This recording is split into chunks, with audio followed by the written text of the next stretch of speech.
do it. But, oh, there it is. It was just close. Sweet. All right, so we're good. So these are my custom settings. So if you played it yourself or like watch people play, you'll notice it's normally a lot bigger. And if you're like over here, it'll pop up. It might pop up in combat, things like that. So I think we're good to go through these settings now for real. All right, so EID, general. Yes, I like the distance settings because I think it's very aggressive by default. Alright, so starting over for real. So all of these showing on curses and hidden items or that hide in battle, that's what made me know something was off on the last run. But these all basically show you things that you shouldn't see. Curse of the Blind, April Fools, Alt Path Extra Pedestal, and pills you haven't taken before. I think people should play the game however they want, that they think is fun. Whatever mods you want to put on to give you whatever. If you want to go on the debug and give yourself whatever you want, by all means do whatever you want to have fun. This is just how I like to set mine up. So I also have it hide in battle true. So if you're in a fight, any type of combat in the room, like let's say you go in a trap room and there's a pedestal, but maybe you don't want to pick it up, that item description by default will just stay there on the screen. So I have hide in battle set to true. Indicator, so I believe if you have this on, it will... Yeah, so see now it has a little red arrow. There's a few other indicators. So if you have a bunch of pedestals in the room and you want to know which one it's describing, that gives you a little indicator for it. I'm going to turn that off. So arrow, blink, border, highlight. I've got it to none. So max distance. This is why I have to kind of walk right up to it. It's at 1.5 of like kind of like a tile away in game. If you set that higher, like literally as you walk in the room, it's pretty much going to scan the whole small room and tell you what it is. I really like the mod, but I also don't want it in my face all the time. So that's why I have the hide in battle on and the max distance turned all the way down. Achievement warning. I can't remember what oh, I've heard something about this. I will be completely honest, I'm not sure what this one does. I don't know if it tells you if you need the item for an achievement. I don't know if anybody here knows what that does specifically.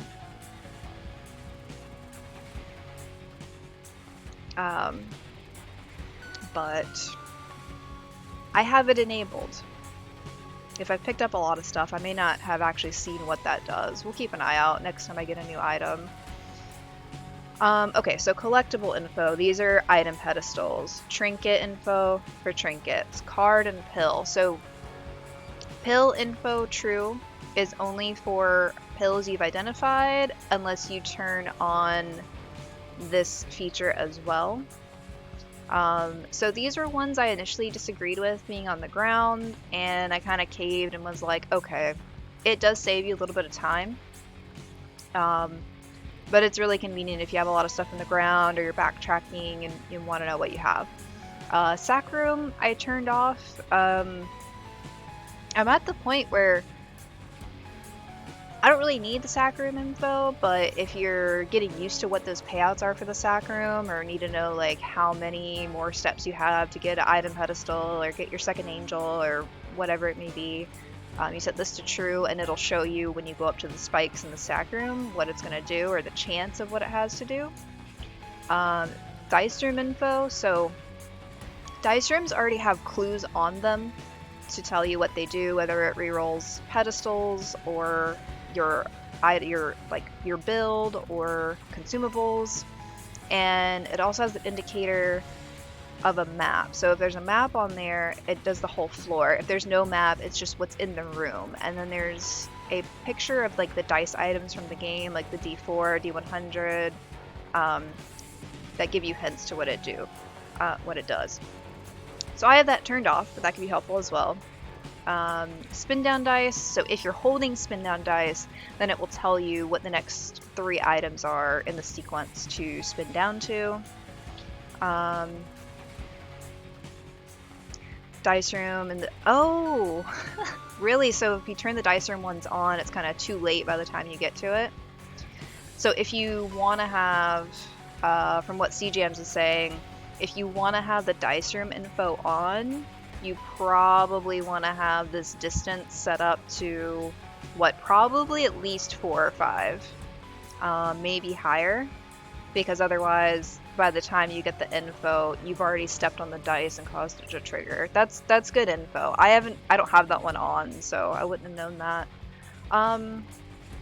Skip locked items. I don't remember this one. Skip locked items in the preview just as the dice will. The method to check for unlock status is not perfect though. Oh, okay. So for spin down dice, it won't skip an item that you don't have. Which I believe if you use a spin down for an item you don't have, it probably just gives you breakfast.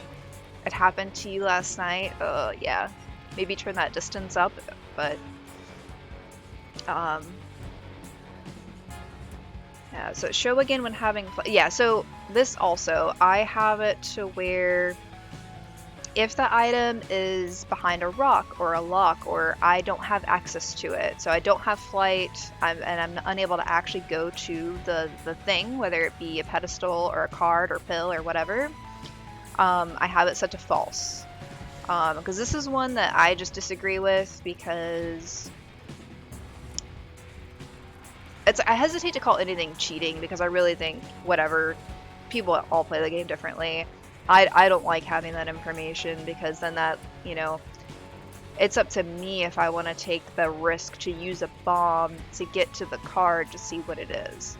And when it's no longer obstructed, it'll show it. And then if you obtain flight after it being blocked, technically it's not obstructed anymore. And if you fly up to it, it will show you the information. So same for shops. I like to keep this off. I think that's part of the risk and reward of the gameplay, to take a chance on buying one of these things to find out what it is. So those are off. And so same thing specifically with the item options, where you have 2 options on the ground. Keeping these for the risk and reward as well. Like, that's up to me to take a chance on the things that drop. So I have them set to false. You can't see, but that one should be false. Yeah, the settings for these are great. I'm so glad it's there. And then, so visuals is really cool. It's hard to see because it's over that menu, but like, there's a bunch of different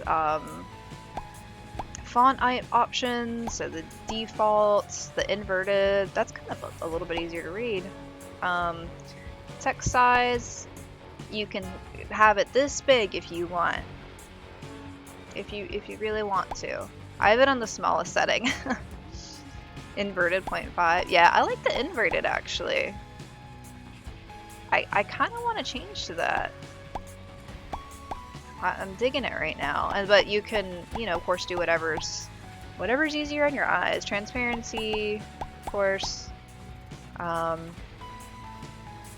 one looks good to me. And then you can also, like, have it display what you want. So just, like, you can turn the name of it off. What is the type? So what is the type on there? Oh, 4 months. hey. That means you need a win streak of 4 tonight. A win streak of 4. Alright, I'm on it. I'm on it. You keep throwing these win streaks out with your months, so when we get deep, I'm just gonna have to do like a 24-hour streamathon just for Bloody. No option for Comic Sans. I don't know if there's any actual fonts. I don't believe so. But thank you so much, Bloody. I hope you're having a good night.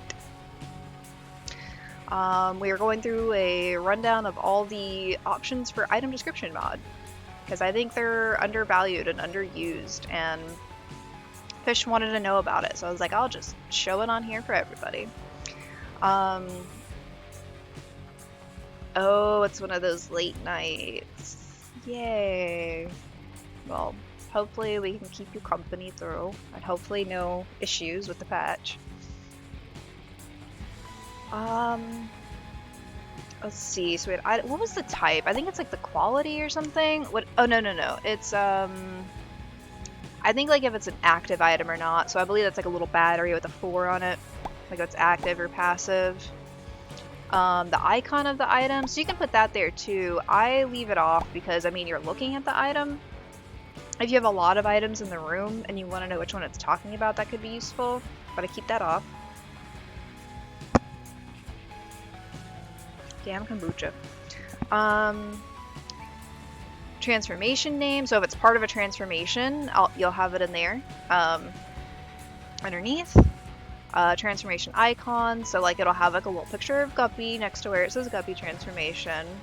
Quality info, I'm kind of like, I leave it on. I think it's interesting how the game, how they actually like program the quality, and there's some things that I would think that would be higher or lower.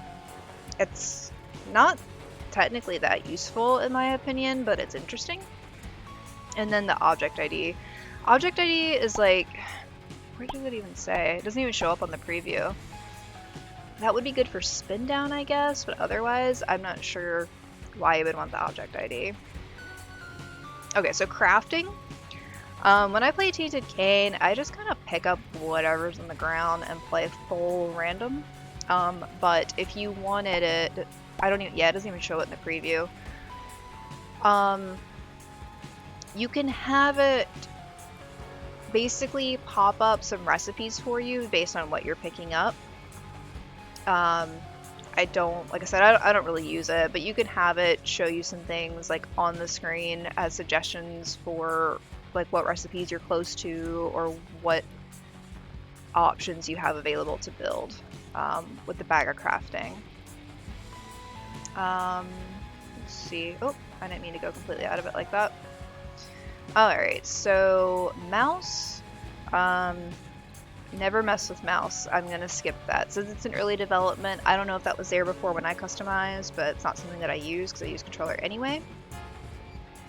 Does it not work anymore? So I don't know how it works with Cane right now. So the recipes are randomized by seed, and there's already, like, I want to say unfortunately, but of course it's in people's nature to like find and break and just figure everything out. The recipes are based on seeds, so there's actually the tool already has been updated where you can go in and you could put in your seed and it will pop out all the recipes you can get on that particular seed. There's some items that have fixed recipes still, and the ones that like however that randomization coding works for the recipes has already kind of been cracked and put into a tool. I don't know, since this mod uses information from that tool, the Platinum God site, maybe it uses that. But yeah, it's just so massive too. Like even with a small item description mod, it's just so much information on the screen. It's overwhelming. It's not something I'm a fan of, but perhaps it's useful for people who like to really work on certain recipes. And then yeah, this is just colors. So like you can change the color of the font. So I just have my bottom text white, name of the item yellow, transformation rainbow because rainbow is fun. And then errors? I can't remember what it, I don't know what the error pops up for. I think I just left this. I think the default might have been 5. Oh, changes the color of error messages like unknown pills. Oh, that makes sense. So when you don't know what something is, it pops up just a question mark. So I just left that default. So like Curse of the Blind, unidentified pills, obstructed items, it just pops up a little question mark. But yeah, that is pretty much everything. So I'm glad it's working. I was worried it wasn't working. Ooh, now that I see the inverted in the game, I want to go back. I'm going to change it back. It looked nice on this menu, I think because it's a light background. Let me go back to default. Yeah, the default, in my opinion, looks better on the game as a background. Yeah. Glad you guys enjoyed the rundown. Hopefully that was useful for you guys. I'm going to get out of this